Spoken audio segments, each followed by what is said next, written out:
Pick her up. Pick her up. Oh, you flashlight saved these. Yes, I did it! Oh my god! I'm actually not cracked, but that was pretty good. No fucking shot. Clip it. Hold on. Stop. Holy f***ing struggle. What are you doing? We gotta wait on Blinks. Blinks has come. Wait. Wait. That's false start. False start. Holy. Winning. Winning. Somebody clip that. Oh my god. Great. What? What the f? No way. What the f? No fucking way. Get out of my way. Get out of my way. Alright, everyone. Go to a box. Find a box. What the f? I didn't even know that was a thing. We all started with bear traps. I don't think I've ever seen this before. Oh my god. Chris, you're gonna want to stop beefing that and find. Yeah, she's right behind you. Bye. Yeah, no. I pressed the wrong. I keep on thinking accidentally. Right.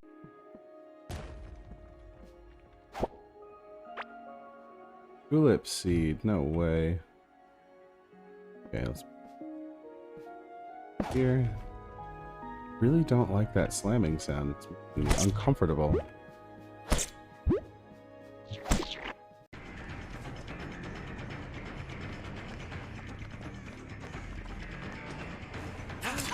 Lol, someone was already in there, dog.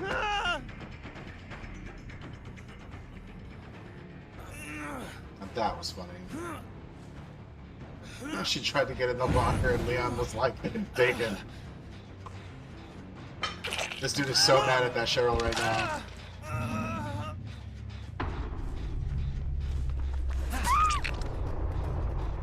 I can't even wiggle. Oh, Derek's live. Look at you. Material girl, for real. Vanessa, I'm a material girl. Vanessa, how am I supposed to live, laugh, love in these conditions? Lol. Not the milkman.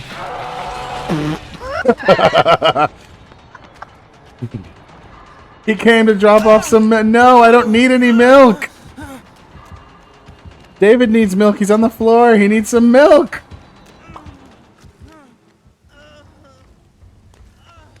Okay, I'm looking for a totem. Bye.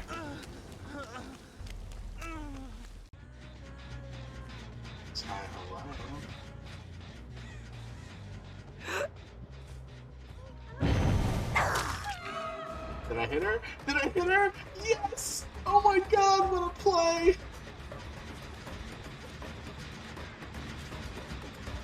What a bang. Oh, bitch.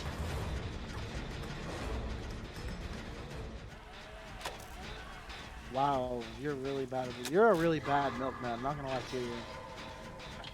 Yeah, your one job is to deliver milk, and you're not really doing it. Yeah, you're kind of like attacking me with a chainsaw right now. That's definitely... No, that's the milk. Oh, no, the milk is the hammer. Sorry, you're right. Stop. Hammer time. Stop. Milk time. Yeah. Oh, good play. Here we go. Yeah. I forgot the... Yeah, all right. Anyways, it wouldn't be a regular FM podcast if I wasn't in charge of everything and screwed it all up right from the start, okay? Let's just get that straight out the gate. But we're here. I'm Rabs. That's Madly. Hold on. Let's see do I remember? Is it this way? No, it's this way. It's this way. That is AbiDoesNerdStuff.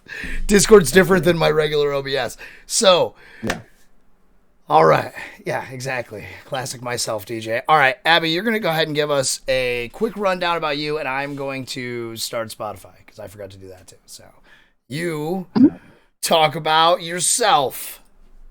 Oh, I'm good at that. Hi, I'm Abby. Abby does nerd stuff on pretty much every platform that exists that I'm on. I'm a variety streamer. I do mostly Dead by Daylight these days, but I'm trying to branch out. I'm doing Code Keeper. I've been doing It Takes Two with a friend of mine. That's a lot of fun. I am a proud card-carrying member of the Alphabet Mafia Legitimates. And, I mean, if you need to talk to your local gay chapter peoples, get in touch with us and we can direct you to them. I am very big on supporting everyone in the community, though. I like to think I kind of safe space my stream for all kinds of people to come chat and talk about whatever they want, as long as it's not negative or threatening in any way. But yeah, I'm definitely way too old for what I want to think I should feel inside of myself. But you're only as old as you feel. Apparently, people tell me I'm not. I don't look as old as I actually am. So we'll just pretend I don't have a number. You guys can guess on a number, and just whatever you guess, I'm sure that's fine. I'll take it. It's probably better than what the real number is. And anything else about me? I'm a big fan of fried chicken, long walks on the beach, and is this a PG-13 stream? Yeah. Yeah, we're like 8 o'clock primetime TV. We allow like one F-bomb and a few other things. You know what I mean? There it is. Boom. There it is. Straight out the gate. No, it's good. It's good. We're kind of getting a little looser with it, so it's all right. Panic DJ, let me know if volumes are good. I did turn Abby up a little bit, so there we go. All right. Yeah, Panic, laugh it up, all right? Just send it over to... Yeah, perfect. Yeah, if we just... Are we all doing this? This is how we're all going to... Is it happening? ASMR stream? No, it's not. I only will have one host. Okay, heard. All right. So, on all socials with the same name, right? AbiDoesNerdStuff? Yeah. And I'm pronouncing on everything Twitter. right properly through that, right? Okay. I was Yeah, making sure it wasn't like AbiDoesNerdStuff. Duez or something. You never know. I've heard some crazy screen names and stuff. I've gotten some weird pronunciations. But yeah, the only thing is on Twitter, it only has one F. But other than that, everything else, regular spelling, AbiDoesNerdStuff. That's AbiDoesNerdStuff. Okay, cool. Got you. Madly, do you want to start us off tonight? Yes, I do. Perfect. All right, Abby. So you are a streamer. What got you into streaming?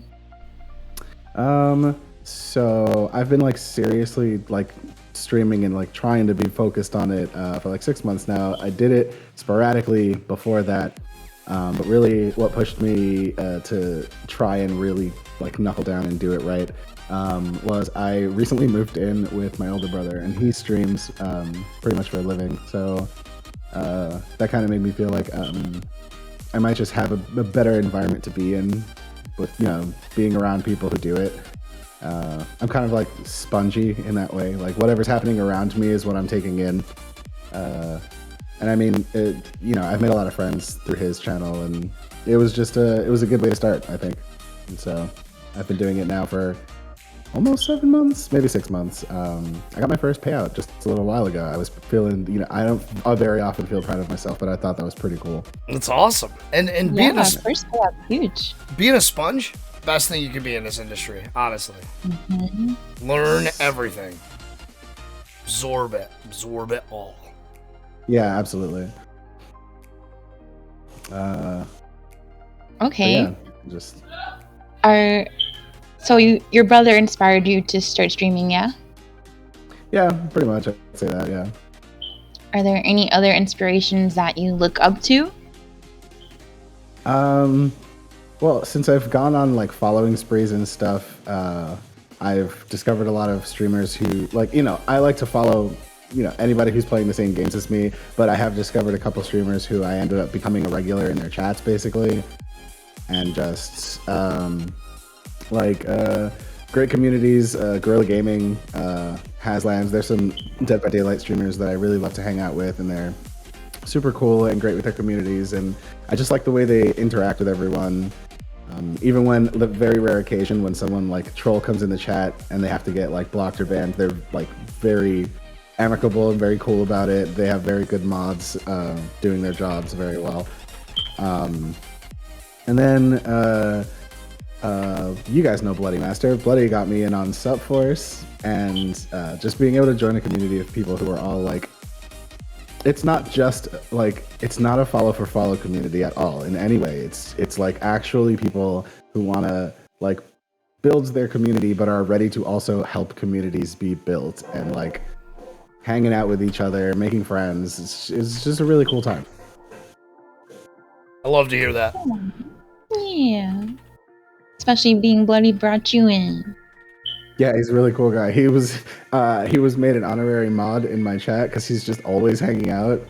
And then I'm like finding out he's a mod in a lot of the chats I go to. He's just like he's everywhere, but he's just so supportive of everyone. He's a really great guy. Couldn't have said it better. So tell us about the kind of games. So you only stream games, yes? Right now, yes. I do have ideas for other things. What are the other things? Are we allowed to know? Well, oops, I should probably exit out of this. Sorry. Okay. So I mean, I do mostly stream games. It's Dead by Daylight most of the time. Like I said, I have been picking up other games. I do stream raiders between matches. I think that's a really great way to interact with your viewer base.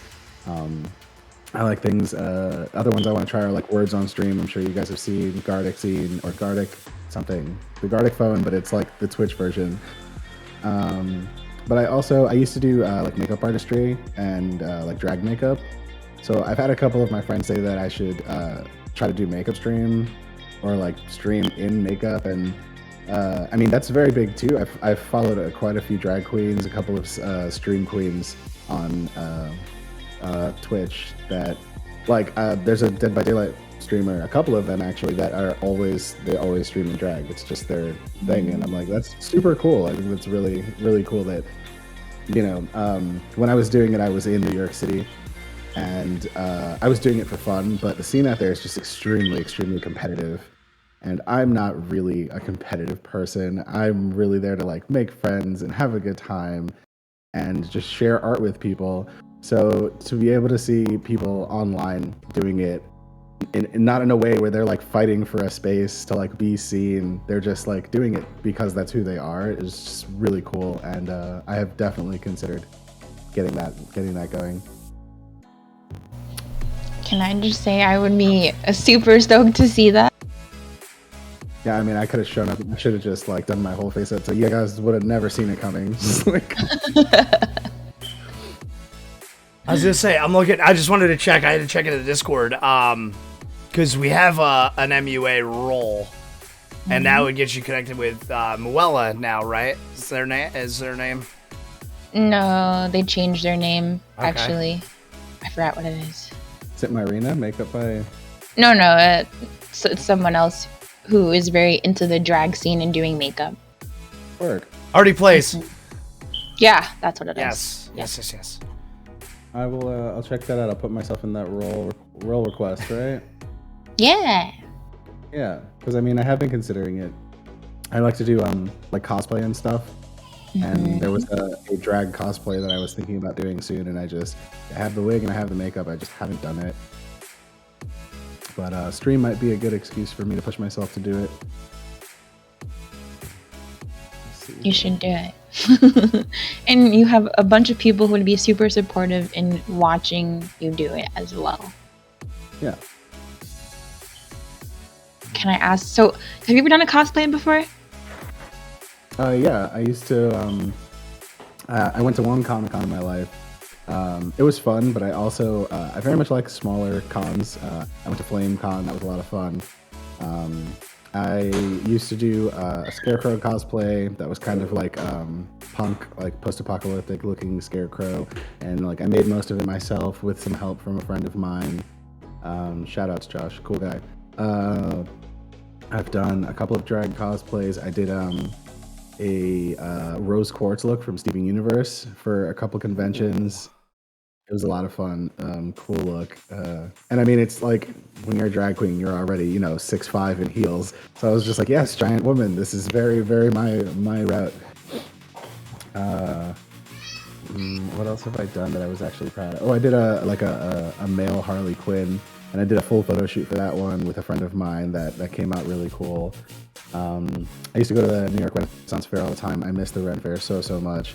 And when I first started going, I had this like demonic type look with like all black and like feathers, horns, black makeup, and it was just a lot of fun. And then I started doing drag, and I went one year, and it was basically the same look but in drag, and I had like long white hair and antlers instead of horns, but like the same jacket and the feathers. And I got stopped for pictures so much, my friends literally would bail on me. Like, we're gonna go see the chess match. Just when you're done, just come meet us there. we'll find you. You're very tall and easy to spot. How long? I don't know if I missed. I was resolving some chat issues. How long have you been doing like the makeup stuff? I mean, I was doing it more regularly a couple years back when I was living in New York City, and I'm living way down in Florida now. I'm way far away from all that. But I started doing makeup, I don't know, like 5 or 6 years ago. There you go. And Also, I've been off for a while, long enough to grow a beard. So you went from New York to Florida. I get it. You know, or I guess it'd be New York to Florida. Sorry, I'm looking at the Discord chat versus the stream itself, the OBS. So yeah, I mean, I was in Florida, New York, like I grew up in the city, and then I moved a little upstate from there, like Westchester, Putnam County area. Okay. And then moved back to the city in my 20s to live there with a friend. Terrible idea. Great time though. And then when the pandemic broke out, I moved back home, and then I ended up down here. So you've been to upstate New York though? I mean, upstate from the city. It's not even middle New York, but Westchester, Putnam County area. Yeah. We have an ongoing discussion about whether New York or Florida has more grass at this point. So New York, from what I can see. I mean, I've got a lot of grassy areas down here, but honestly, I lived in the woods most of my life in Putnam County area. Okay, I just wanted to make sure. It's been an ongoing kind of deal between me and Madly about whether Florida or New York has grass, or more of it, I should say. So that was it was an ongoing thing, but So how are you liking Florida versus New York? I mean, it's a place. I feel like I can vibe pretty much anywhere. I mean, I do miss the city sometimes. Being able to do whatever you want, whenever you want. Nothing ever closes. Everyone's always awake. But I don't miss the snow. I was never really a snow person. I had a terribly steep driveway growing up when I was up there, and that's not something I ever want to deal with again. So, but I mean, here we get hurricanes and alligators, so Listen, you don't have to shovel alligators though. You know what I mean? I mean, hopefully not. Yeah. Hope I don't have to shovel any alligators anytime soon. I'm with it. I've been upstate for my entire life, so I'm 32 years deep now, and I am done with it. I'm absolutely done with all of it. So let's see. You're a DVD player that's your main, right? Yeah. And absolutely. we talked earlier a little bit. You're a killer main. So, who is your main, and have they always been your main? This is a fun. I get this one a lot. Like, we love to talk about mains in DVD. Even it's not really. I wouldn't say it's built to be a competitive game. So for so many people, to always be like, "Well, who's your main?" It definitely can be competitive. You know what I mean? Yeah, for sure. But I mean, they have tournaments and everything with like points and rules and restrictions and all that. Not for me, but I'm more of I'm a casual sweater. I like to sweat in my own home. But definitely a killer main. I used to play on Nintendo Switch, which everyone is like, how? The controls, they're terrible. And I'm like, I used an external controller that's shaped nothing like a Switch controller is how. But I used to main Spirit, which being on Switch with no real headphones and maining Spirit, who's all auditory cues, now I play her on PC and I feel like godlike. But I don't know. I moved from killer to killer. I've been collecting new killers lately.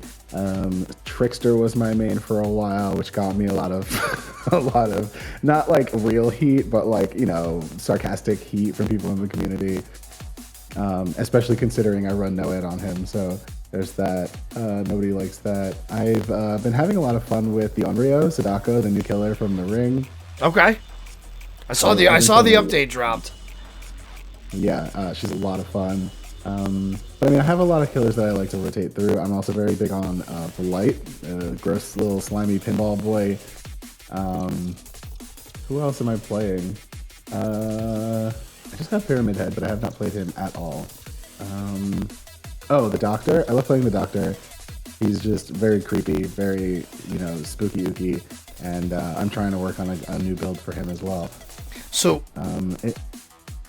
how long have you decided to, like, because I guess not decided, but when did you find out, how deep into the game were you when you decided to be a killer main? That's always a tough call for people, because it's usually, like one or the other, but there's always like a deciding factor, right? Pretty much from the start, actually. Okay. I'm a big fan of horror and, like, scary movies and thrillers, slashers, all that. And being able to, like, chase people around. My favorite thing is, like, being able to scare people. So, like, a lot of my builds are around, jump scaring and, like, staying hidden. One of my favorite builds is there's an add-on for Blight where when you're rushing, you have undetectable, so you have no terror radius and they can't hear you coming. And I'll just start rushing around the map from the get-go, and then you show up and there's like nobody sees you coming. It's so fun. And I don't really like playing Survivor solo. I like it feels more teamwork, and if I can't communicate with people because we're all solo queued, it's not as fun for me. I love playing on Survivor now because I have friends that played the game, and so I'll queue with them, and it's a lot of fun. And honestly, I get some of my best clips on Twitch from being in a Survivor queue because there's just people to bounce off of, and it feels fun coordinating with the but Right. Always go back to being a killer. It's just too fun. It's like, chasing people down, getting to... I'm never going to die. That's not my job. I don't die. I do the killing. Are you so when you're with everybody who plays, right? And then they're like, okay, do you guys like draw straws or whatever to see who the killer is? And then you get picked and everybody's like,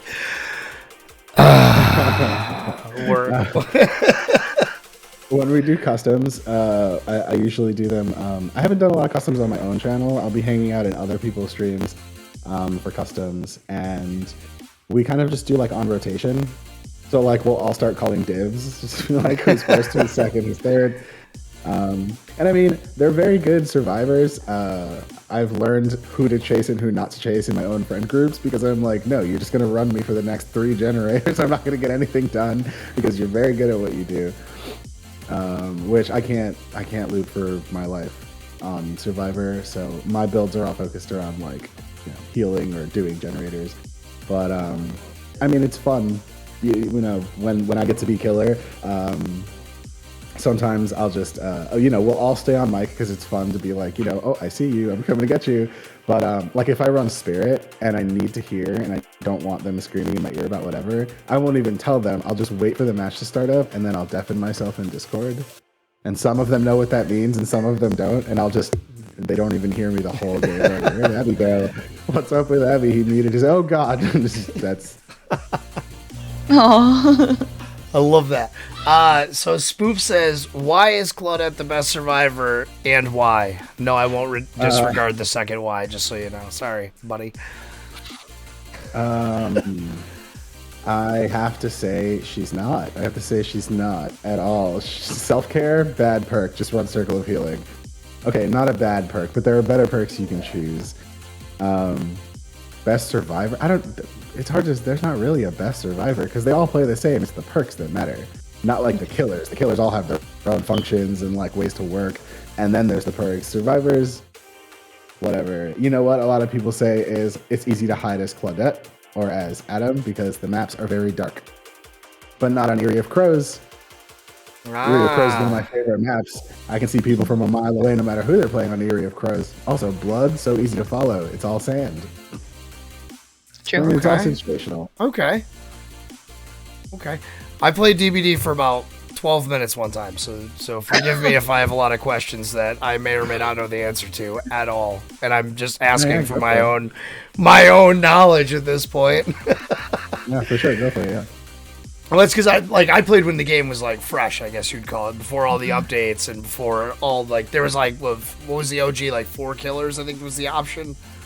Maybe like 4. I think it was 4 survivors and like 5 killers or something like that. Yeah, it was a very small. You know what I mean? I was like, it's not. But do you play any of the other like 1v4 style games that are out there, or is it just DBD that attracts you due to the horror side of it? Or okay, so here it comes, my moment to shine. I really hope my little brother's watching right now. He's gonna love this. Do you guys know about the game Evolve? Yeah, that's where I was going. Yeah, someone else. Who knows? Oh my god, I wish that game would make a comeback. That game, they ruined it by trying to force a competitive scene on it. They really they had something good going, even with they started releasing weird cosmetics that didn't really whatever, and then they had different versions of the monsters that were whatever. But that game was so fun. I liked playing as Hunter as much as I liked playing as Monster, which in DBD, I only really like playing Survivor if I'm with my friends because it's fun to play with your friends, and I love playing Killer because it's fun to play Killer, even when you're getting bullied.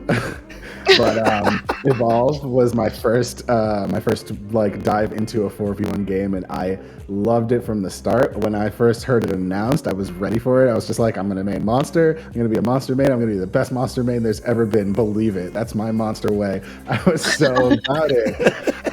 And I'm so sad that game died, and I really, really wish it would make a comeback. I played a lot of Evolve back in the day, and then I hear people I've talked to people who play DBD, and I'm like, oh, did you start out on Evolve? And they're like, I don't even know.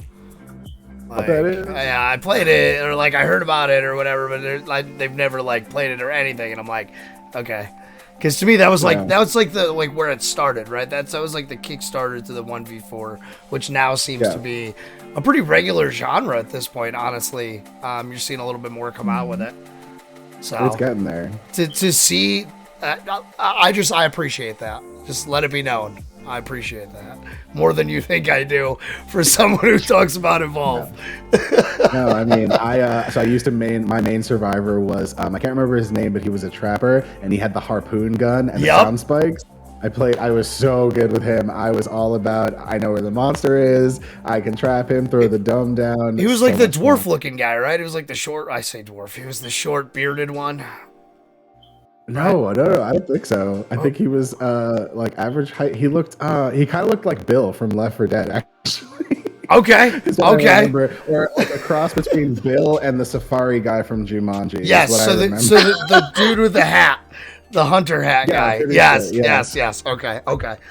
Listen, it's been a little while. When did that game die out? 5 years ago? 6 years ago at this point?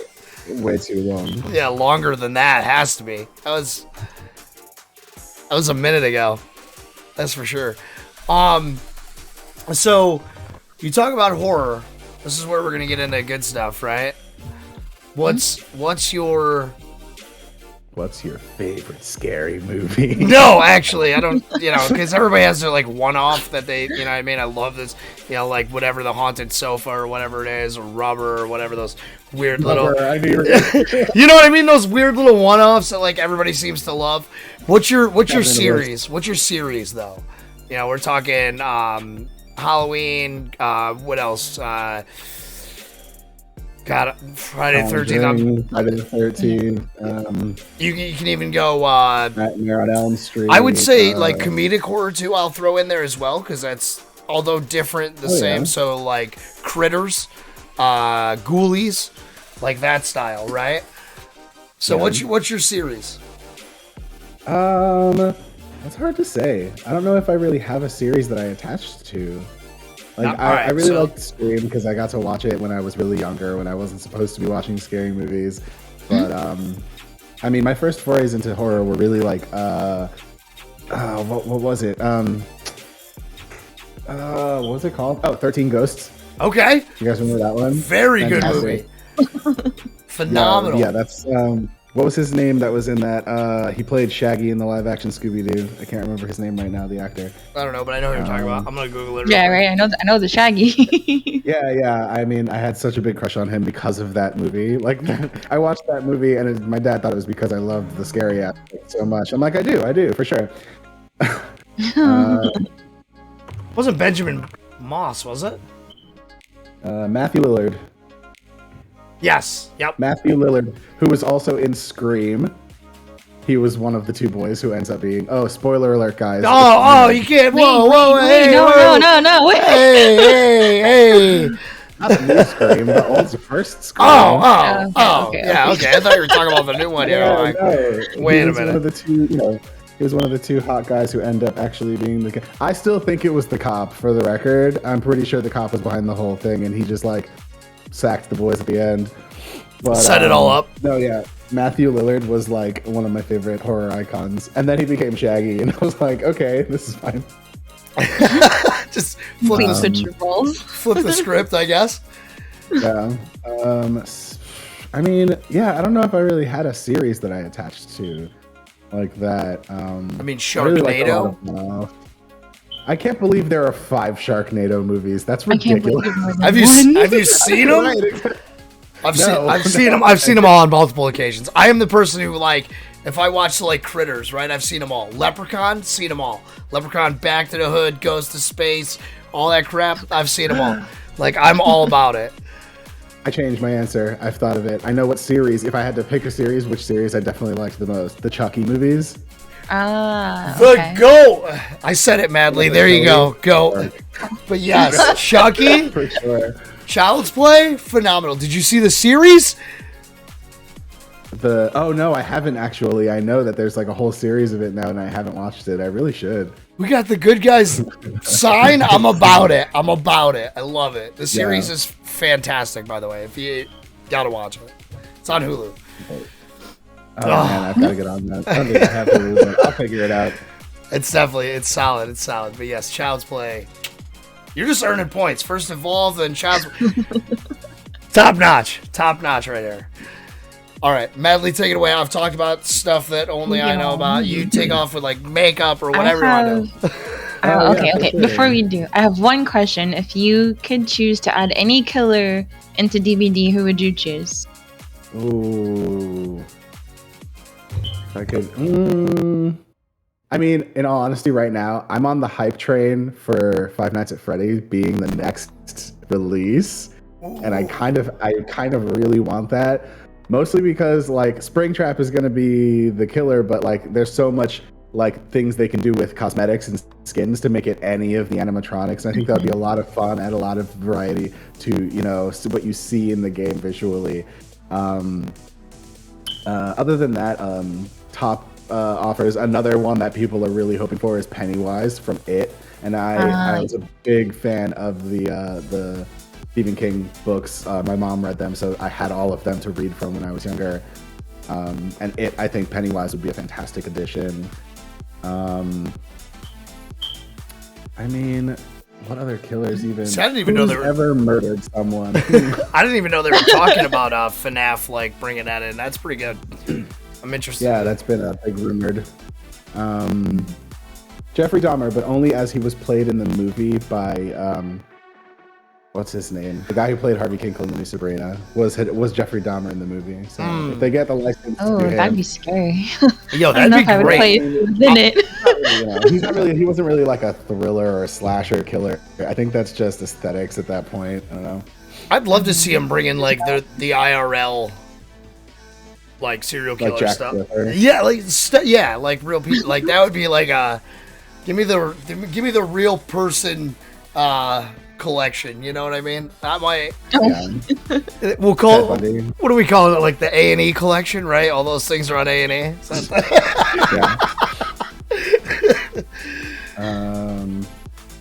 But yeah, I don't know.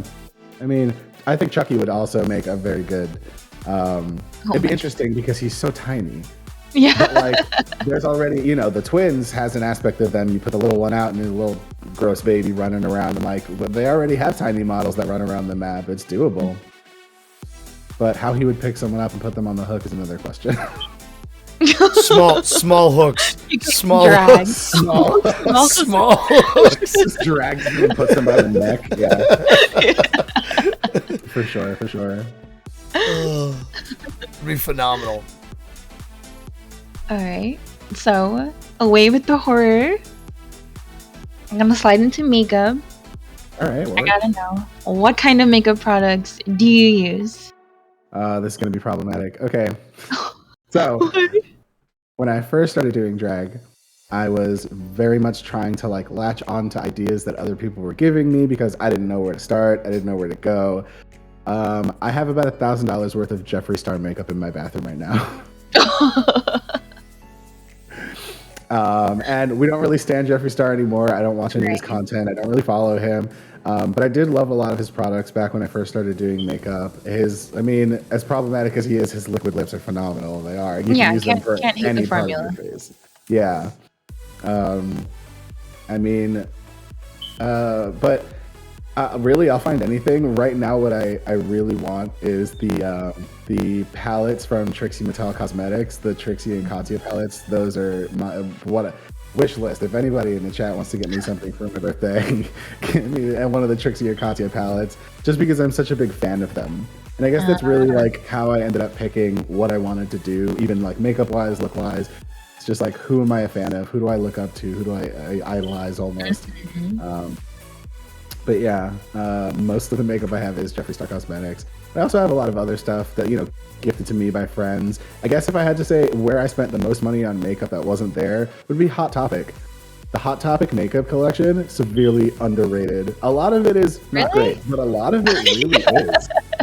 A lot of it, not great. Nail polishes, not necessary. But like one of their palettes that they've had forever, and they keep relabeling it so that it looks like a new palette, but it's not.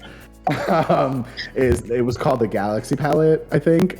And it's like all glittery colors, and they went on so well. They packed on, like they built really well on top of each other, and it was like my favorite non-big brand. I would go to Hot Topic and make sure I got that palette whenever I ran out. It was so good.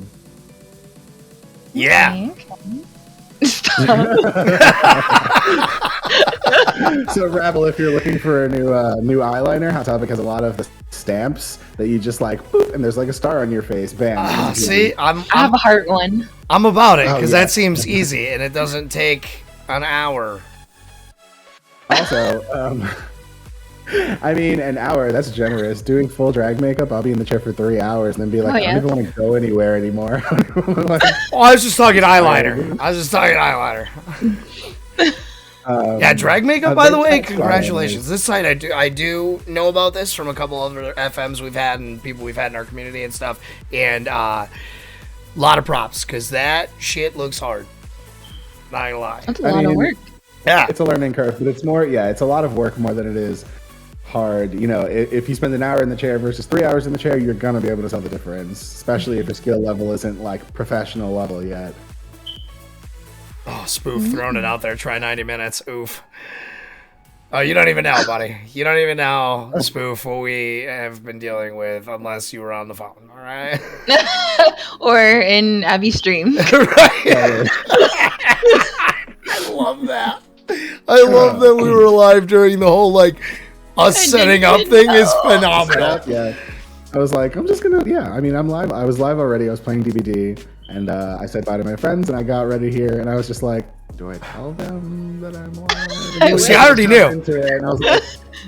See, I already knew. I was already excited, been in there earlier today and stuff like that. I had you up and lurking and all that, and I was just like, yep, I already knew, so it's phenomenal. Okay, Spectre wants me to ask the question. Now, I'll be honest, I actually, over the past 2 podcasts, I have forgot to ask this question, so. Obligatory animal question? If you could be any animal, what would you be, and why?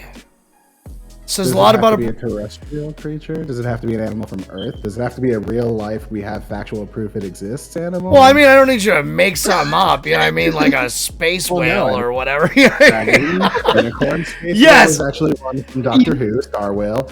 All right, so I'll allow mythology, because I think we've had dragon before one time. I think so, yeah, actually. So I'll allow mythological. This is a pretty interesting one for me, actually, because I was raised by weird people, but I love very much. But I come from I'm like Puerto Rican through and through, which means I'm Spaniard and Native, and we're Taino and whatever, we're mixed. But both sides of my family had santeros in them, which is kind of like witch doctors, spirituality type people. And a lot of my teachings had to do with what we call animal medicine or animal magic. So I actually have a lot of animals that I kind of really link myself with and identify with. So the first one probably be like a blackbird, a raven. They're just so highly intelligent in ways that some people really don't even understand. Like, you can train ravens; they can even learn to talk like a parrot does. Like, more so even. I'm also very big on my two ground animals are wolf and panther. So I mean, those for their own reasons. One is the wolf is more about loyalty and family and the pack mentality, while the panther is more the side of me that's about individual strength and being able to carry yourself and just like it has a lot of mystery surrounding it, especially since panther is actually just a name for. Uh-oh. Oh no. Oh no. I think your camera did it thing. Camera, audio, I lost everything. Yeah. Oh no. Maybe leave and come back. Also, Spectre, yes, Doctor Who call out wins the game. I second that. Hold on. While we wait, if you guys have any questions for Abby, feel free to type SupForce. Oh, hold on, Abby. Abby, you're coming back to us. We missed after, especially the panther is another name for, and then you froze. Yeah. How mysterious. Okay, sorry, I don't know what happened there. Why my stuff looks okay. I was like, what happened? I hear you guys saying we lost something. I was like, what did we lose? Panther. A lot of animals have been called a panther. So like a cougar that's all black, or a leopard that's all black will be called a panther because it's really just a name for like big cat that is black. So there's just a lot of like mystery and mysticism and magic energy around it. But I mean, I love animals. I like also snake. Snake's one of mine. If I could be a snake, that'd be pretty fucking cool. They're just I don't know. They're just like some people love them. Some people fear them so greatly that they don't even want to be in the same room as them. And honestly, they're so steeped in lore. Like so many different civilizations throughout the world see snakes as such a symbol of power and magic. Cats too, also another big one. Like regular old house cats are still seen as magical creatures. A black cat, people still associate that with like witchcraft and bad luck. And I love animals. It's such a hard question to pin down just one that I would want. All right, so now I'm gonna have to. Now I'm gonna do that. Now I'm gonna make you pin one down. How about that? Ditto from Pokemon. That way I could be any animal. Okay, I'll allow it. As a Poke nerd, I'll allow Ditto. Because I mean, Pokemon are the animals of that world, right? That's how that works. Yep. Have you a nice Tauros burger and a glass of Moo Moo milk? And to be fair, we have learned in Arceus that it's just a direct alternate reality than what we have now. And that everybody that lives in Pokemon verse or whatever the Pokeverse was actually kidnapped from our reality as a small child. Oh, I didn't actually. I haven't gotten into Arceus. One of my brother's girlfriend plays it, but I haven't really gotten into the story. But someone told me that it was something about it's like an alternate universe, like you were literally pulled into it, right? Yeah. So the story is super hard to follow. So if you are going to get into it for the story, just know that hopefully you brought enough time to read 8,000 messages about nothing to find 2 that actually have some sort of relevance of what's actually happening. But long story short, too late, I know. But you get sucked in. You get sucked in from our reality into the Pokeverse. It's talked about in the beginning. It's talked about in the middle, and then it's talked about at the end when you meet somebody else who has memory loss due to this. And then that's kind of where you learn that it's kind of like you just, after being there for so long, you just forget it. Your past reality. Right. So it's just and it's all actually Pokemon's fault that's happening. So it's super weird. Spoilers to anybody following the story that came out, I don't know, 2 months ago or however long it was. That sounds like sense though. That tracks though, because like in the lore of Pokemon, we know that like some of the legendaries are the reason why Pokemon exist. But I don't think we've ever touched on why people were created in the world, and that I guess makes the most sense. Arceus was like, I need something new here. Dude, that's the story. That's it. Arceus was like, and then just that's how it works. It's like wild. These creatures over here. Don't know how to make them, but you won't miss this one or this one or this one. It's super weird. That's the whole thing. It's so weird. Oh my god. Arceus is the actual goat Pokemon collector. Arceus is the one who collects everyone. Yeah. It's wild though, but if you can stand reading through all, like I didn't read through all this stuff. There's so much. God, everybody. I'll just wait for the YouTube submission. Yeah, someone on YouTube who everybody in that game will talk to you for at least 10 minutes apiece. Nice. And that's smashing the like button to go through it. Sorry, ditto. I'll allow 110% on that one. Yeah, I hope chat liked that one. Madly, you're up, by the way, unless you want me to keep going. Up. No, I'm gonna ask my question. Go for You it. can go anywhere in the world. Where would you go? Anywhere in our world, so not the Pokeverse. All right. Okay, on Earth. I mean, I have a lot of places I'd really like to see. Top 3. I've never really been off the East Coast of the States, so I mean, like, I'd love to go to California one day and just like fucking see the other ocean. I've always wanted to go to New Orleans. That's because I'm obsessed with voodoo. Canada, I have friends who are from Canada, and I think it'd be really cool to just like, it's the easiest way for me to get out of my current country, so it's been on my list. I'm a big fan of a lot of Asian cultures, so I feel like going to Japan would be on my list. I also feel like that's very stereotypical to say. And also, you know, nice to visit, but like the culture of a tourist is different from like living somewhere. I do understand that.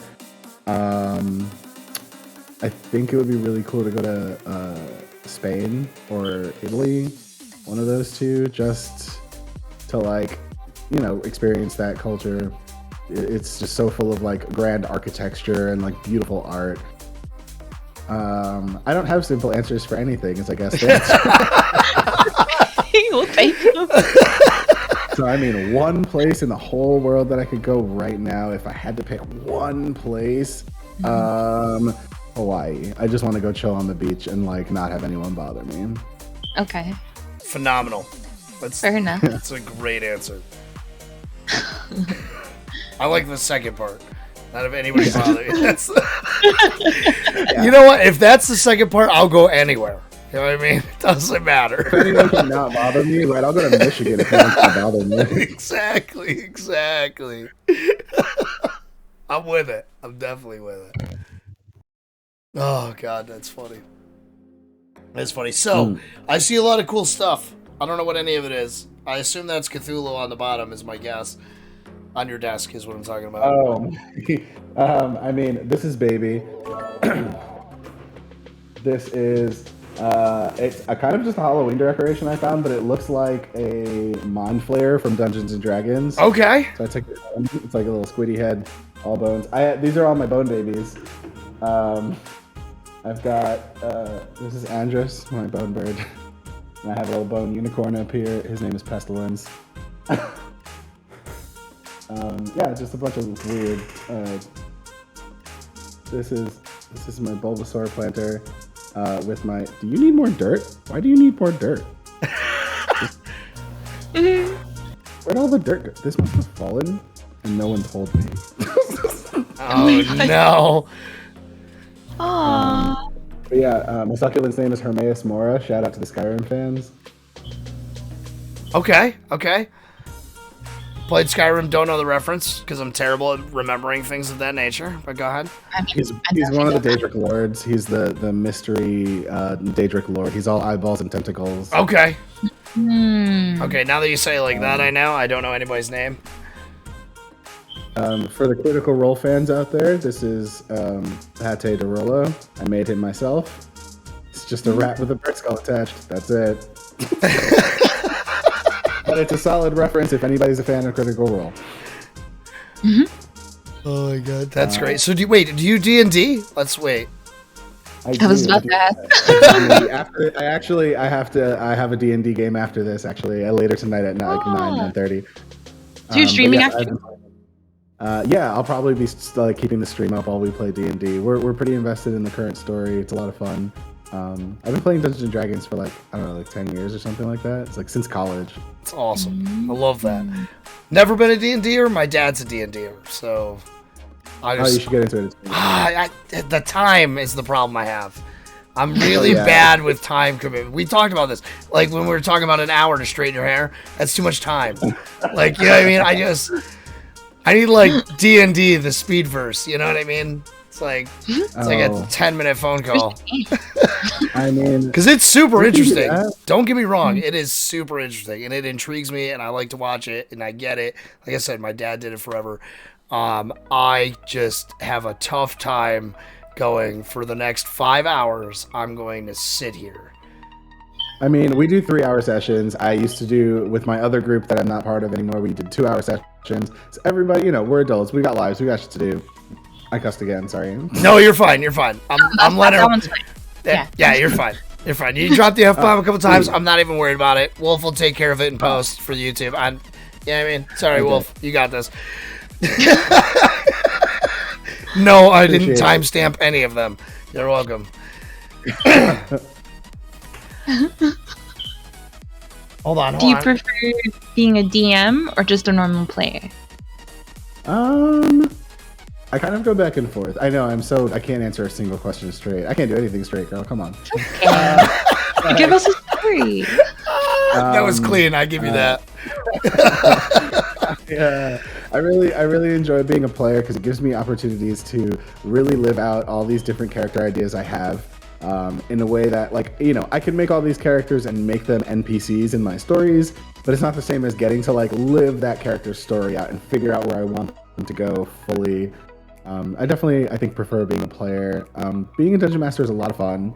And sometimes I get inspired and I'm like, okay, I want to run this game and I want you guys to be my players, and I'm like all about it. But it's a lot of work, a lot of work. And my players in the past have always very much appreciated everything I did while dungeon mastering for them. They were always cool to like bring the pizza and beer because I'm the one who spent 3 hours prepping for the 3-hour session we're about to play and things like that. So if you have a good group, it's a lot easier. But it is so much work. Building your own world, even if you're like, you can run from the books and they have stories already written you can run, but I like doing hard mode and like making everything from scratch. I have like a map of my own world and like lore that like my players have never even run into, things that exist that they'll probably never even find out about if they don't do these certain things. So not to interrupt, but you're like the Dark Souls of lore or whatever. You love D&D where there's like I mean, I like to really I like high stakes. I like it feeling like the impending doom is what makes D&D fun, is what I think, because if you're going to get through every single fight and survive every single time, then there's no like sense of adventure or danger there. And I've never killed a character in Dungeons & Dragons, but if I did, I wouldn't do it like just to do it. I would do it because the circumstances had me with no other choice. Like, this had to happen because this is the things my players did to lead to this point. But I like to make the battles really gritty and like feel like something bad could happen if they make the wrong move. But at the same time, if I feel it's a wrong point for someone to die, I'll find a reason for the fight to suddenly go the other way. Or like, I have contingencies as well. So like, if I ever ended up in a situation where my party managed to get all of themselves killed in a TPK, total party kill, I would ask them. And I mean, I don't think any of my D&D group players are really in the stream right now, but I hope this doesn't give anything away to anyone who plays with me. I would ask them if they were truly ready for this adventure to die, if they really were okay with the way their characters went, or if they would want a second chance. And if they said yes, everyone wakes up in a test tube.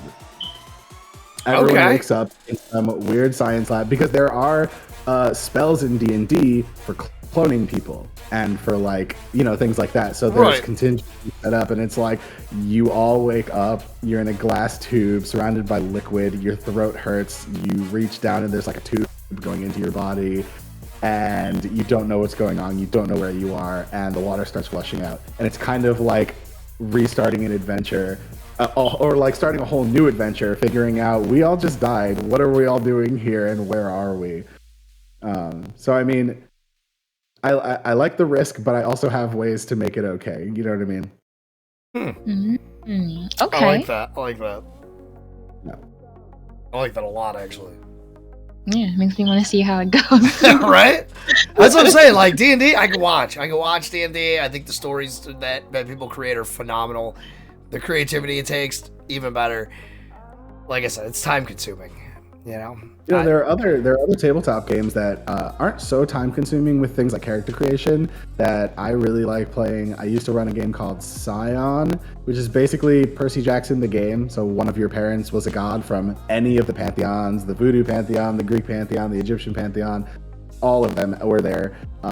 There's a game that's actually very popular right now that's super easy to play called City of Mist, which is in modern day, but the fairy tales and like lores of the past have found like basically hosts in like modern day bodies that get these powers because they are the embodiment of certain characters from, you can pick anything. I once made a character who he wore a purple suit and he had bright green eyes and a very big smile was his trademark. And his name was Chester Catalano, also known as Chester Cat. And his powers were if no one was paying attention, he could vanish and like suddenly reappear someone else, or like defying gravity in short bursts, walking up walls, or like floating upside down. And he was basically the Cheshire Cat in human form. That's and cool. The creation system for City of Mist is just like so easy. So it's all conversational. It's not like points and like not as like rigid as something like Dungeons and Dragons, even close. I mean, there's a lot of other tabletop games that, maybe one fits you better than Dungeons and Dragons. Yeah, right, Coning. Rab's the newest player. Maybe someday, buddy. It's okay. The kids are grown. Yeah, I'm gonna loop everybody into my D&D campaign slowly. That's actually all this is right now. It's just this is me trying to get new players. Yeah. This is the start of the campaign. You start on a podcast, and Literally. So let's see. You've been D&D, and was the D&D you've been doing for 10 years? That we were saying. Yeah. How many characters would you say you've created in 10 years? Oh man. What a tough question, right? This is a question. Tough. Because I mean, there are characters I never even got to play. But I mean, dozens and dozens. Like, I could name some of my most memorable. I actually, for the first time ever, just like maybe a year or two ago, year and a half, something like that, I played a game from starting all the way up to level 20 and a little bit beyond that. And like, we had a full story that got like fully realized. All our loose ends were tied up by the end. And like, my character, I actually changed characters halfway. So I played a wizard and then realized how difficult it was to play a wizard, especially when your dungeon master gave you access to everything you wanted, pretty much. I ended up having so many spells that I didn't know what to do with them. And I was like, I don't really like this character anymore. And I switched off and started playing, her name was Ileana the Space Witch. And she was like a psychic sorceress. She was basically like Jean Grey, but also kind of like Nightcrawler because she had like horns and a tail. She was a tiefling. I'm trying to remember. Her name became like super long by the end of it. It was like Daenerys Targaryen with all the ridiculous titles. She was like Ileana the Space Witch, Princess of Demons, Lady of the Realm Abyssum, blah, blah, blah, blah. And at the very, very end of it, she basically ascended to godhood. And now she's like my Dungeon Master uses her as a deity in his other games for people. So that was a really cool character arc for me. I mostly play spellcasters. I've made wizards and warlocks, and I don't have them here. I have like minis that I've painted of my own characters that I designed and then had them like sent to me and I painted them. But yeah, too many characters, way too many characters. That's cool. That's awesome. See, I like that. I don't know. Well, you're like, when you were saying, you can get into it, but you don't need to, create. Like, to me, character creation is like, that's super important to me. Mm-hmm. Like, I think that's you need to, yeah, you need to be invested in the character in order to move forward with it and believe in it, And that's, I think, a lot of people, some people I've watched have dropped the ball there. You know what I mean? And they just don't. And they're just like, I'm a fighter. My name is Steve. Yeah. I'm here because I need money. Here because I like gold. I'm like, yeah, I mean that works, sure. Yeah. All right. Yeah. All right, Steve. Welcome to the party. Yeah. So you meet this dwarf named Steve. Oh gosh. Oh shit. All right. So I'm gonna segue this, and then Madly's gonna finish it out because I'm surprised it hasn't come up yet. One food and one food only. Simple answer. Not 7 foods, not 3 foods. See, I know how to play this game now. All right. You've been trying. Okay, so I've worked in food service for 15 years, and I actually went to school for culinary arts, hospitality, and restaurant management. So I don't have a simple one for this either. But I guess if I had to pick one food and one food only, pizza. What kind of pizza? Yeah, there's a lot of kinds of pizza. Doesn't matter. Cheese pizza, but like a cheeseburger pizza with like ground meat on it. I love like a lasagna pizza with ricotta and ground beef and. Okay, I'm not talking toppings, because pizza toppings, they're like, when you say pizza, I understand, you can make a pizza however you want. I'm talking flatbread, what is the one on like the quesadilla? No. There's like the Pizza Hut puffy, hold on, let me show it. I said pizza. I said pizza. I know what you're talking about. I lived in New York all my life. I know what pizza is. I don't know what you're talking about. Okay, I am a New Yorker, I get it, all right? But, you know, these are things I need to ask, because to be fair, as a New Yorker, buddy, I will say, I love the ones on like the quesadillas, like the super thin, like just as like something I can pick up and run with, right? Like, or like thin, crispy crust, fold that shit in half and keep yes, walking. Yes. One time I was in the city, it was the middle of the night. It was like 2 a.m. We had just come from the club. We were walking home, and I didn't really know where I was going because I just moved there, and it was my friends and blah blah blah. And they were like, "Do you want to stop for a slice?" And I'm looking around, and I'm like, "Where?" And they're like, right there. There was no inside to the pizza place. You could not go inside. It was a window. I didn't even see a door. It was just a window. And you gave them $1 and they gave you pizza. It was the best experience, the best pizza I've ever had. So, how do you feel about deep dish? Chicago deep dish pizza is not pizza. It's a casserole. Thank you. Thank you. They already have a name for it. They already have a name for it. It's a casserole. Yes. 110% yes, it's not pizza. No, oh my god! If Chicago deep dish pizza is actually pizza, then lasagna is pizza. No, boom! There's pasta and lasagna. There's pasta layers. It's a whole different thing. You can put pasta on a pizza, mac and cheese pizza. Hell yeah! I clipped that one just so we're clearing that from my end. I clipped it because I've had this argument for years and no one wants to hear it. Nah, Chicago deep dish. I mean, I'm sure it's delicious. I've never been to Chicago. That's definitely on my list, just to go try the pizza and be like, this isn't pizza, this is a casserole. But if you have to eat it with a fork, I'm done. I'm already out. That's not, you know what I mean? Yeah. I mean, I like casseroles. It's not pizza. I'm out. Yeah, I should be able to pick up my pizza without worrying if it's going to fall apart. Correct. Also, Spoof, thank you for the sub. Spectre, thank you for the biddies. I'm just going to run back through. Oh, yes. While we're on the food topic, Madly, maybe you should ask this one. Bloody asked the taco question. Did you do... So, I'm sure you've had tacos many times in your life. A nice hard-shelled taco, right? No. How do you eat the taco? No, taco tacos aren't real. That's Taco Bell Americanization. Hard shell tacos aren't real. Okay, but if you had a hard shell taco. Soft shell taco. Okay, fine. Soft shell taco. Okay? How are you eating it? How am I? Yes. Yeah. Okay, wait. So that would be tilt to the left? Tilt to the left is what I'm getting. Hold on. This way. I'm like, I don't know how to visually. 1 second. Hold on. Okay. See, I'm this person, right? So like, I'm the like half tilt and half tilt. This is me right here. Taco, right? Yeah. It should be this way. Please don't eat your tacos this way. We're not friends. And then I don't know. You like kind of tilt the taco, tilt your head. Right, but do you tilt right or left? I mean, I'm right-handed, so I feel like I tilt left most of the time, yeah. See, I'm right-handed, I tilt right. I'm a right tilt taco, left tilt head.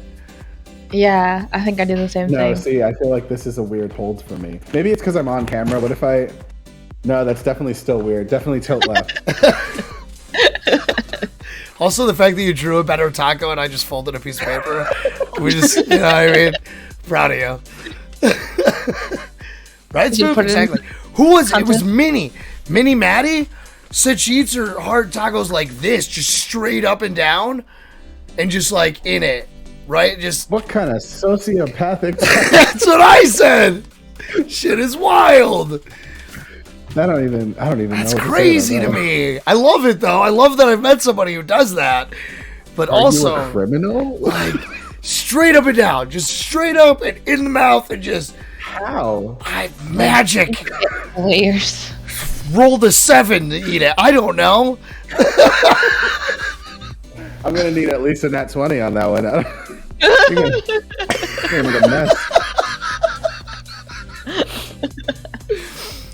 Wild to me. Wild to me. All right, Madly, talk. You're the food person. A food person? I am the food person. But we did miss a question. I'm gonna go back to you for 2 seconds. Buddy wanted to know, what's your stand on which Pokemon is the first Pokemon? Bulbasaur, Mew, Rhydon, or Arceus? We all know the answer, right? So Bulbasaur is canonically the first in the Pokedex. Rhydon was the first to actually be designed. Mew is canonically the progenitor of Pokemon. All Pokemon stemmed from Mew's power DNA. We don't actually know what happened. Like, Mew just spawned more Pokemon? I don't know. But Arceus is the god Pokemon who created everything. So, I mean, that's the answer.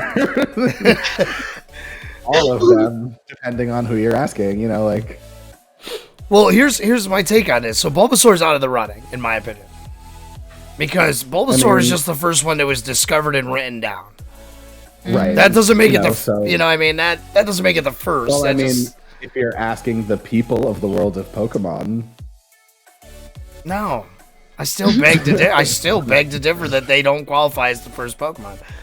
But all the rest of the things are absolutely proper and could qualify. However, I don't think Bulbasaur is in the running at all. I mean, to each their own. Whatever. That's just me. Abby. And that's not that Bulbasaur's a bad Pokemon either, okay? He's Although great. It is easy mode, though, if you pick Bulbasaur as a starter. Just saying, you pick the easy Yes, mode. it is. Yes, absolutely. First playthrough, pick Bulbasaur. And make your way into difficulties, okay? Yeah, for sure. So hold on, before we get into food now that we're on Pokemon, who's your number one?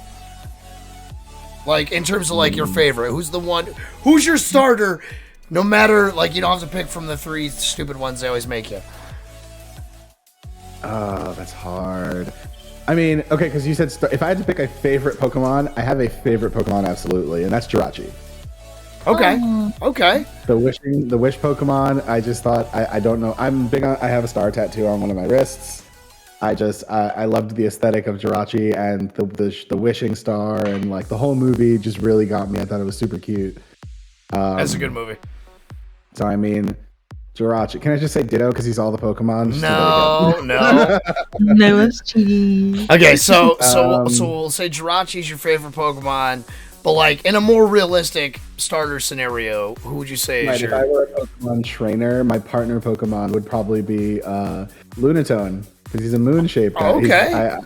I just thought that was also very aesthetically pleasing. I love the Lunatone design. I'm all about the moon and the stars, in like a dude way, you know. But that's my current, like, I do the Pokemon community game on Twitch, and that's my current partner Pokemon is Lunatone. I love that. That's a good answer. Good answer. All right, go back to food. I'm out of it. You're up, Madly. I'm talking What now. is your favorite? Oh wait, no, that was pizza. We've been there. Real pizza, not casserole. Yes, actual pizza.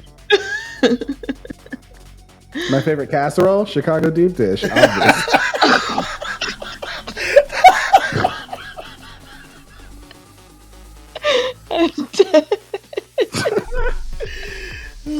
Clip it. Thank you. That's a good one. I'll give it to you. That's phenomenal. You're pretty quick. I'm gonna give you that. Thank you. Being a performer. Yeah. Well, on that note, my mind has blinked on food. So you went to ramen. So wait, you went to culinary school, right? You said. I went to a 2-year trade school. Yeah. Okay. How'd you like it? I've heard good and bads about the school. So. I mean, I loved it. I made a lot of cool friends there. I learned a lot. The program I was a part of, by the time I graduated high school, I was ServSafe certified, which is like a health and safety certification. That shows that you've actually gone through the training process, and is good for, I think, 5 years in New York. And so I was able to start getting jobs. Like, I literally started working in food service as a server at 16. My first terrible job at a catering hall in my hometown. Villa Baron, shout outs, don't work there. But I mean, I really liked it. It was a good experience. I learned a lot of cool things that I, like, even today I use all the time. Even at work, I still quote some of the things my chefs used to say to me in school. Like, hey, did you guys know tables are for glasses, not for asses? Don't sit on the prep table. Also, one of my favorite ones to tell my coworkers who like to just slack off if we don't have tickets while I'm currently wiping down the tables that are covered in sauce. If you have time to lean, baby, you have time to clean. I say that one way too much. It's wow. You know, you know, it makes sense now. My dad was a chef. Also, it's weird. My dad has come up a lot tonight, and those are two things that I remember from my childhood being told on repeat, and now it makes a lot more sense. And also things that I've taught my kids at this point. So it is well versed culinary school. Who knew that it affects so much of your life? Well, I mean, a lot of it is universal. It doesn't matter where you go. It's the same, you know, the health standards and the practices are all pretty much the same no matter where you're going to go. Here's a good one. Because you went to culinary school and are in food service, what is your favorite thing to cook, and what is that thing where you won't cook it? My favorite thing to cook, I mean, I really like making ramen because, again, I'm a big fan of a lot of different Asian cultures. And I mean, aside from the fact that it's very cheap and I'm very broke, you can just do so many different things with it. Like, I could make ramen 5 nights of the week and it not be the same any night. You know what I mean? Like, you just, so much freedom with what you add to it, the flavors you put into the broth. I'd also have to say Philly cheesesteaks. That's my favorite sandwich ever. If I go to a new place and they have a Philly, that's what I'm getting, and that's how I'm going to judge your entire restaurant. So I love, like, coming up with new alterations on a cheesesteak and, like, figuring out what I do and don't want on it, what different cheeses go with different toppings. So those are my favorites to make for sure.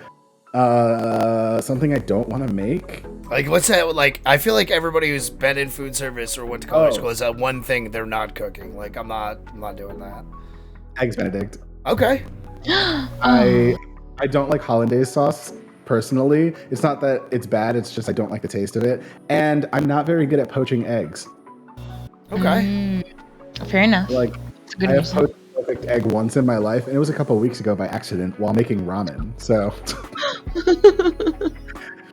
not a big fan of Eggs Benedict or making Eggs Benedict. Like, you know, if you want to eat it, that's fine. I'm just not going to eat any of the food off your plate. It's probably the safest thing to get around me. So Okay.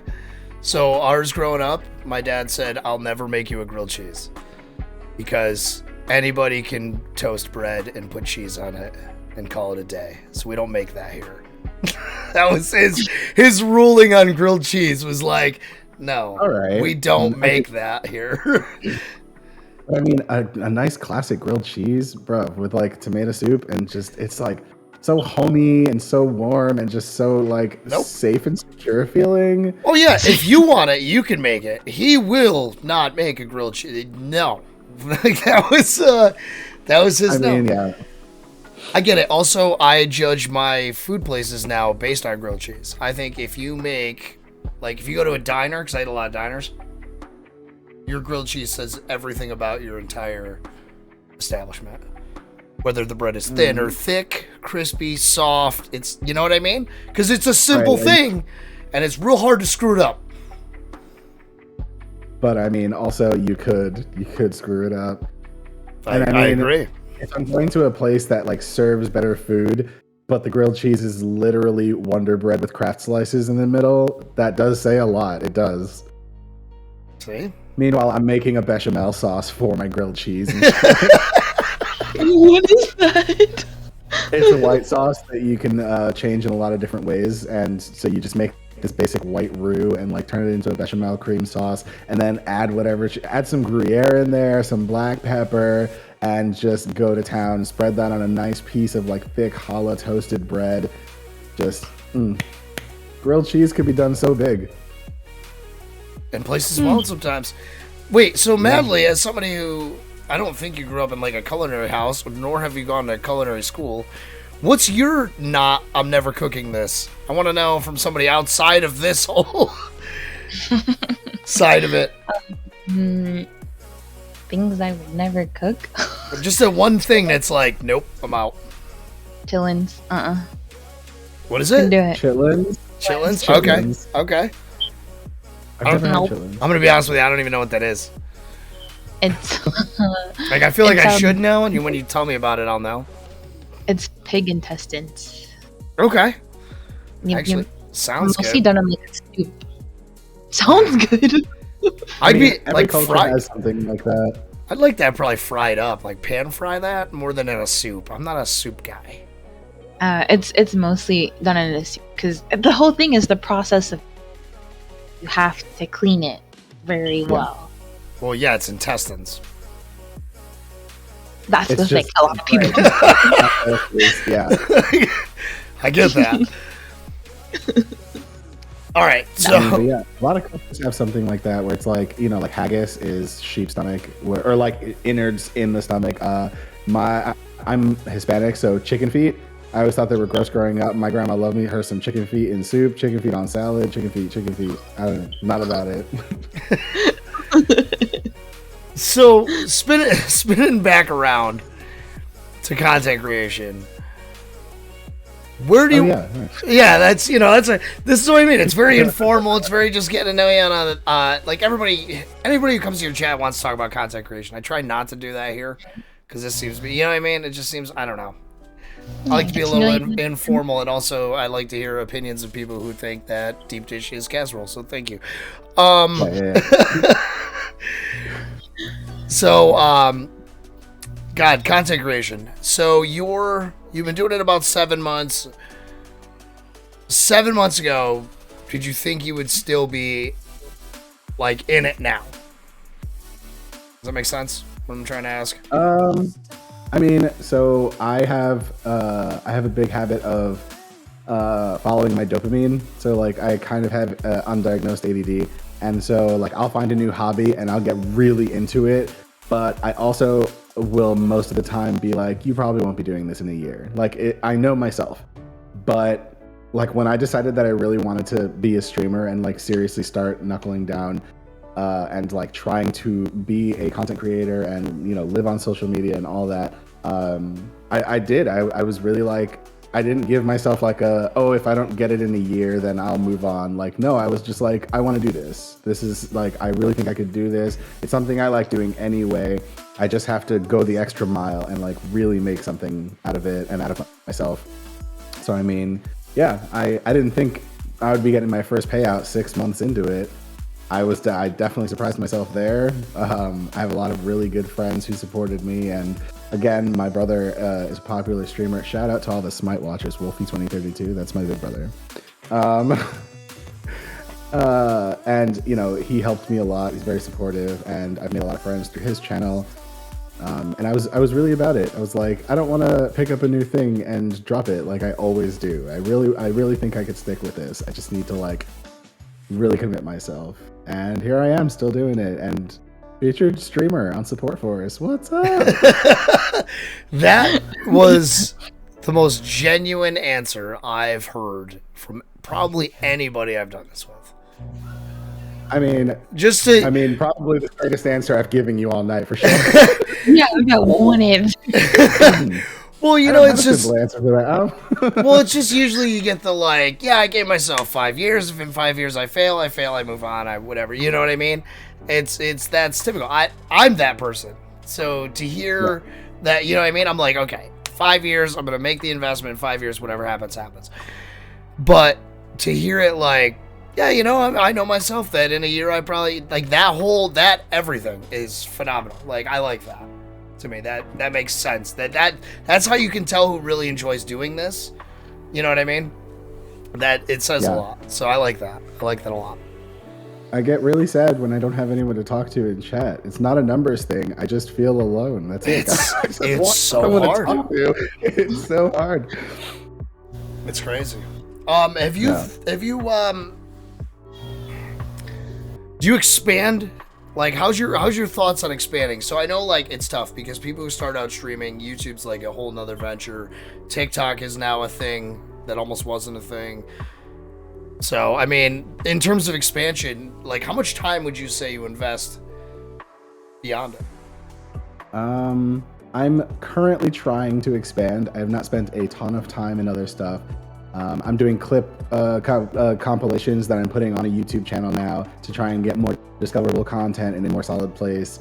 I do have a video that I'm working on. I haven't scripted it yet, but I want to rank all of the DBD killers, which has been done a million times, but I'm not doing it on viability. I'm doing it based on who is the most and least sexy of all the killers. That I want to really get done. Oh, I love it. Can we get... It's like so like different, weird, like... Is there... So right now, I know the big trend right now is like smash or pass on literally everything under the sun. I feel like that's what I've been seeing everywhere. Are you... can we get a smash or pass like DVD from you at some point? Like on the killers or whatever? You know what I mean? Absolutely. I'll look up those real quick. I'm also talking about I'm actually I've been really fascinated in getting into voiceover work, especially since I became a fan of Critical Role, and they're all voice actors, and I thought that was really cool. And a lot of people say that I sound good on microphone and I'm well spoken. So I'm actually currently working on voice lines for a streamer friend of mine who we were joking around in chat, and I was doing like, you know, funny things into the microphone with different voices, and he was like, I would honestly love to like have you do some voice lines for me for my, like, when people follow, when people sub, a voice line that pops up. And like, he's gonna pay me and everything, and I'm like, bro, this is my first actual voiceover work. Like, it's all it takes sometimes. It's perfect. Hold on, let me know what list you're using, because I'd like to scroll down it myself. So I'm in the Phantom, the fandom, Dead by Daylight fandom killers list. I'll just send it to you. Hold on, let's direct message you on Discord. Boop. That's the list I'm using. God, I need like a fourth monitor. I have two, but 3 won't even be enough. Yeah, I really feel like a third monitor is what my next investment should be, because I have so much stuff always going on. Okay. So list of killers. Yeah, that's what I need. Okay, so we're starting with... Hold on, let me bring this up. Is there a way... Do we have a... Oh god, that's a nightmare. What am I looking at? Which one? I don't know. There's cameras everywhere. Hold on. Get rid of this one. Get rid of this one. Let's do this maybe, and then slam it with that. Okay. Look at that. That's like a thing. Look at me go, team. Yeah. That looks pretty clean. I like that. Yeah, that's good. That's good. There's level. Oh no. It's good enough. No, it's good. It's good now. It's good. We're in it. So yeah, starting at the top left there, Mr. Evan McMillan, the Trapper, who is really this game's bootleg Jason Voorhees, is what he was really supposed to be. I mean, it's a 1 or it's a 0, right? You either are or you aren't. But big buff dude, yeah, I could fucks with it. Smash for sure.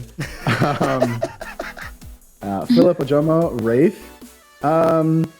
Just based on his aesthetics and the way he dresses, and also like not anything against, you know, everyone's beautiful in their own way. He is covered in burn scars. I don't know if I'd be able to get it for that, so I'm gonna say pass on Wraith. I do like the Bing Bong though. He is a fun killer to play. People who play Wraith get a lot of flack or a lot of heat, and I don't know why. Max Thompson Jr., the Hillbilly.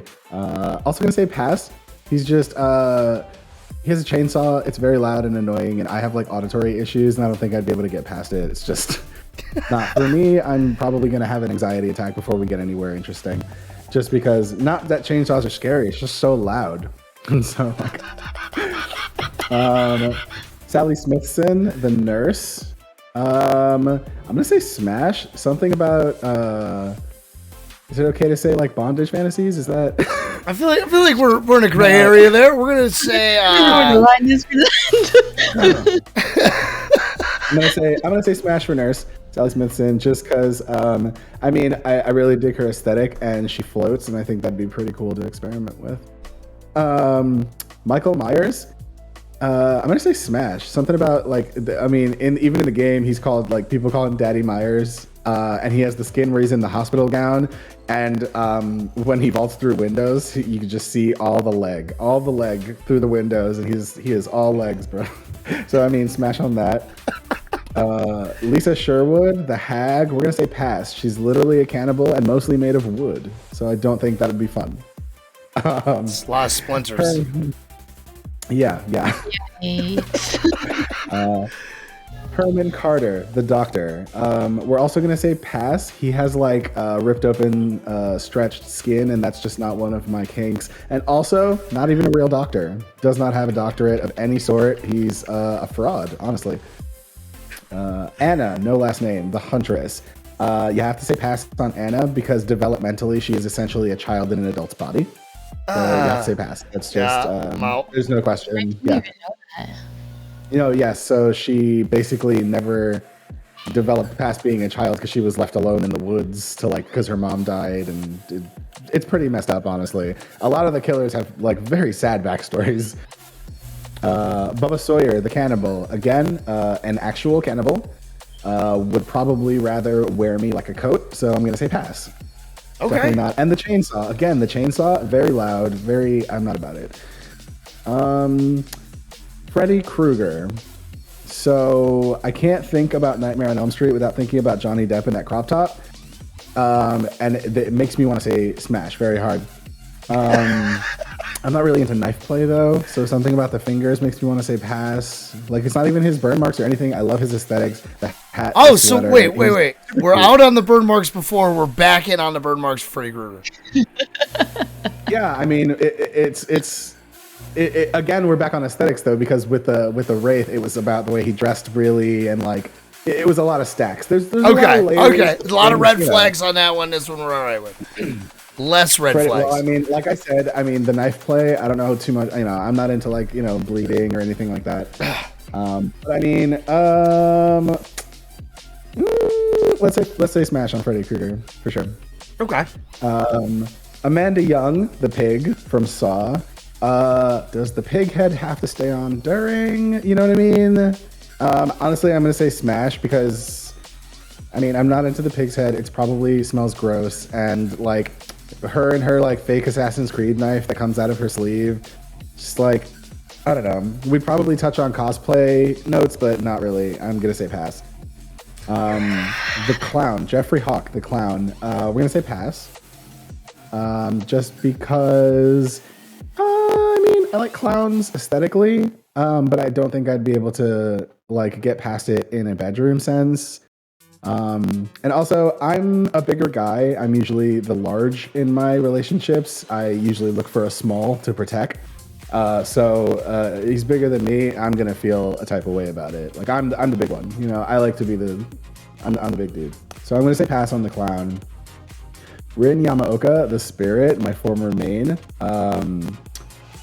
Her body parts aren't all attached, but they're all there. They kind of float. She is a ghost. If I could smash a ghost, yeah, I'd say smash. But I think I'm only saying that because I'm pretty sure she's of age when she died. She was like high schooler, but I'm pretty sure she was at least 18. So, I'm gonna go with she is. Yeah, pretty sure she is. So, depending on that. Frank, Julie, Susie, and Joey, the Legion. Smash all at the same time, all four of them. Let's do it. Oh, yes. Big party. We'll get it done. Absolutely. I do actually. So my killer ship is actually Frank and Trickster. So there's that. Adiris, the Plague. Gonna say no. I'm not into vomit at all. It's actually my least favorite thing that the body does. I had a traumatizing experience as a kid involving throwing up, and it's just not for me. It's not for me. Oh wait, not good Oh. Well, I woke up in the middle of the night. It was pitch black, and the next thing I knew, I felt like I was thrown from my bed by an unseen force. And then I started vomiting on the floor in the pitch black. And I'm like, I don't know who just saved me, but thank you. Because if I had vomited in my sleep and I was sleeping on my back, I could have died. You know what I mean? But that didn't make it less traumatizing. It was like pitch black. I had just woken. I didn't know what was going on. And I just started puking on the floor. It was so scary. Ugh. God bless. Sorry if I grossed anybody out. If that was too much for anybody in chat, I'm very sorry. Nah, they'll be fine. They'll survive. Danny Johnson, Ghostface, absolutely smash. I mean, Scream, classic. We don't know what this version of the Ghostface looks like, but if it's, anything like the other versions of Ghostface from the movies, absolutely smash. Nothing past that. I mean, I like his aesthetic, his dark billowing, he does look cool, but I assume it's a hot guy under the mask, and that's it. So Marina says none of them are marriage material yet. That was her comment in the chat. Is that where marriage material? Well, let's finish this out, 'cause we got one. We only them. got a couple left, and then we're gonna let you pick one that you have to spend the rest of your life with. Okay. So Demogorgon, that I would consider not even humanoid, let alone a human. So we're gonna have to say pass, because I'm pretty sure Demogorgon counts as an animal. Whatever it is. Kazan Yamaoka, the Oni, smash. It's like big, strong man, and he's probably bigger than me, which is a little bit of a line that I've already said I'm not really usually about, but just like his backstory really compelled me. He was all about like honor and avenging. He did kind of turn into a vicious murderer and a monster at some point, but I mean, I've always wanted to get an Oni tattoo, so I kind of have a soft spot for Oni. Smash for sure. Caleb Quinn, the Death Slinger, pass. I'm pretty sure he chews on dip, like chewing tobacco. I'm not about it. Pass. Like, how are we ever gonna kiss? You taste gross. No, thank you. I get that. Pyramid Head, the Executioner, smash all the way. Anybody who plays the game understands. Pyramid Daddy, thick as fuck. He's it, bruh. The arms, the cheeks, it's all there. Honestly, he's top tier in my sexiest killers list. He's up there for sure. Talbot Grimes, the Blight. I'm sorry to say pass, Talbot, because like his backstory is very interesting, and I do like his aesthetics as a killer. I play him a lot. He's a lot of fun, but he's literally a drug addict. I don't have time for that. I'm trying to do too many things, and he literally like drips ooze, glowing, infectious ooze, and that's not one of my kinks. So, no offense, if anybody, I'm not trying to king shame anyone. It's just not for me. Victor and Charlotte Deshays, the twins, both technically children, I'm pretty sure, so that's off the board. That's a pass for sure. Also, she has a hole in her body that her twin brother lives in, so that's not for me. Yeah, that ain't it.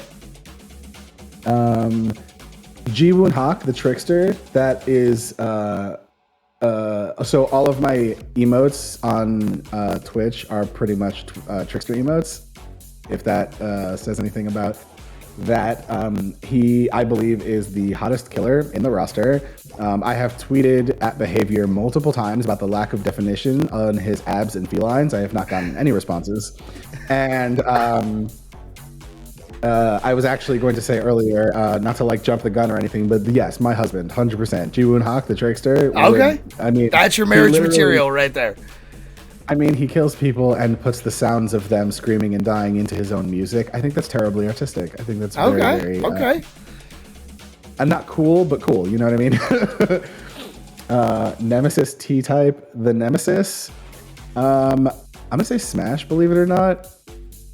He's just got like a bondage vibe to him. He's like covered in like electrical tape, and he's got these big hulking fists that are they just look like they could hold you very well. And he's the only killer that doesn't put you over his shoulder. He literally carries you under his arm, and something about that gets me. And again, usually wouldn't go for someone bigger than me, but like he's just so tall, and like at a certain height, a man becomes attractive no matter what else he looks like. That's just scientific. A 6'4" dude. Pete Davidson. Anyway, moving on. Yeah. Tread lightly with this one. I've seen the movie. I know all about this whole thing. Tread lightly. Got to keep it a little, Closer to the PG side. Correct. For anybody who hasn't seen this movie, then watch it and you'll understand. I've never actually seen. Oh, okay. What is it? What is it Pinhead? actually? Hellraiser. Yeah, Hellraiser. He would be Pinhead. Sarah, thank you. My hair is looking fire. Thank you. But Elliot Spencer, the Cenobite. I'm gonna say pass because I mean, how am I gonna kiss you? You have needles in your face. I dig the aesthetic. The coat is very nice and all, but the hooks and the chains also border on like, I'm not into like knife play, bleeding, all that. That's a little beyond me, so I'm gonna have to say pass. Carmina Mora, the artist. GC, stop. 1920s English guy. Sorry, go ahead. Literal 7-foot-tall bird woman, Carmina Mora, the artist. I'm gonna say smash. Something. I like ravens, and I like artists, and she has like a very tragic, tortured soul, and I'm very into, thinking I can fix someone who's damaged, even though you can't. So I'm gonna say smash on Carmina for sure. Sadako Yamamura, the Onryo. As much as I love her aesthetics, again, fairly certain she's a child. That's gonna be a pass automatically. Her powers are super cool, but she is a vicious murderer. So, well, there you go. That's my pass. It's funny. I didn't expect to hear about it though. To be honest with you, it was hilarious, and I'm loving it. But I like that we got a little sneak peek in that video. I'm actually looking forward to this, because I'm sure you're gonna go. You're very in depth, and I like that. And so something tells me there is more coming. I gotta find OBS here real quick. Talking out loud. But bang, that should put us back to this. And did we break it? Wow, we fixed it. We're so good. Sweet. But honorable mention real quick if I can. Yeah. To the survivor side, my survivorship is Dwight David. Okay. Shirtless David is a classic, cosmetic in Dead by Daylight. Everybody loves a shirtless David. I call it killer bait. If I'm the killer and there's a shirtless David, that guy's going down. It's over. Honorary mention there. Smash David and Dwight for sure. All right. So, Madly, do you have any questions left as it stands right now? Now? All right. Good. All right. I'm going to give you the next 5 minutes to ramble on about yourself, shout yourself out, do all that fun stuff as I set up some stuff on my end. And you're already live, so I can just instantaneously raid you, which is phenomenal. And I don't have to fill airtime with random stuff. So, go ahead. Cool. I guess if we're calling out that raid right away, chat, let me know. Should I play more Dead by Daylight? Should I switch over to Core Keeper? I'm definitely doing Stream Raiders. I could also, I have other games. I've been meaning to pick up Apex, which is kind of like Fortnite without the building is what I understand. It's an arena shooter. I've literally never played it, but if everybody in the chat says Apex, I'll do that. But you guys let me know what you want to see. But yeah, I have been AbiDoesNerdStuff, and I hope you really enjoyed hanging out with us today. I am AbiDoesNerdStuff everywhere. I'm mostly active on Instagram. My Twitter is definitely 18 plus for some of the things I like. Just don't look at my liked posts. It's probably the safest thing. I have a YouTube. It exists. We're trying to get more content on there, but I am live currently at least 2 days a week, and I try to go for somewhere between 6 and 9 hours. That's like my whole day is like I take it like a shift at a job, and I'm always open to suggestions on what you guys want to see. If you guys have games you think I'd really like, or you'd want to see me play because you think my personality meshes with it or something like that, please feel free to just mention that to me. If you want to see someone eat on stream, that's something that I often do because I don't see the point in taking a break to go eat to then come back. I'd rather just make the pot of noodles, bring it back here, and continue hanging out with you guys. So if you're into mukbangs, I run treat streams, and you can send food to my house, and I will eat it for you.